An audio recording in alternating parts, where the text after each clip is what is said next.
Major issue facing voters may not directly appear on your ballot. The Federal Reserve again raising interest rates to try and fight high inflation. And for more on how the new rate hike could impact you, we are joined live this afternoon by managing partner of Ford Financial Group, Brian Ullmann. Brian, thank you so much for joining us. My pleasure. And just first, where are Americans going to see and feel some of these new rate hikes the most? Well, you're going to feel it across the board in your borrowing costs, whether it has to do with your mortgage, your 30-year mortgage going to 7%, which is where it is now, perhaps even a little bit higher from here. But you'll see it in borrowing costs everywhere, from your home equity lines of credit, car loans, even your credit cards. Wow. And just right now, what should people do with their money? And what are you seeing people do with their money that's a wise, smart move right now? Well, right now is a great time to get back to basics. Make sure that you have an emergency savings set aside. Try and pay down your debt so you're not having to pay these high financing costs. I think pretty clearly what's going to happen is that we're going to have a recession next year because of these higher interest rates in part. And so right now is a good time to batten down the hatches. I mean, we hear that word recession. I mean, immediately it's a fearful term.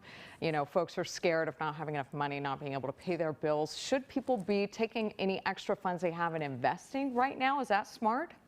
Well, it's a good time to continue contributing to your 401k at work. Especially if you're being matched, you don't want to leave that money on the table.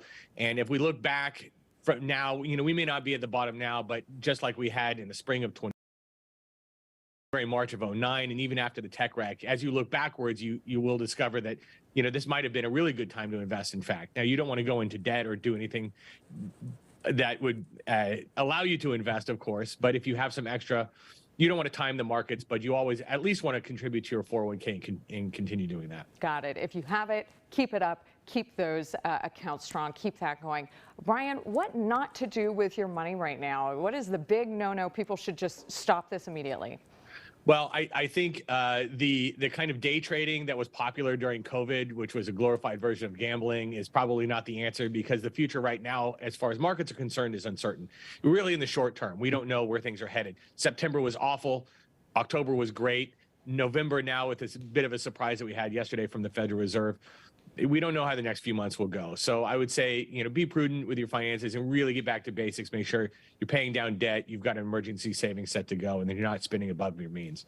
Back to basics. That's really the key phrase. Lastly, Brian, we got about 30 seconds. Biggest thing for families to remember right now. It is uncertain, like you said, month to month. We don't really know. What should families take away from this? Well, I think if you are relying on like home equity lines, or if you had plans to borrow money to finance whatever it is that you're going to do, you're going to need to recalibrate some of those plans. And we are going into a place where the days of a 0.5% car loan or a sub 3% mortgage are not, they may not be done forever, but they are certainly going to be done for a while. And so we've got almost an entire generation of people who aren't used to seeing interest rates this high, where other people of a certain vintage, they look and say, okay, well, a 6 or 7% mortgage isn't that bad.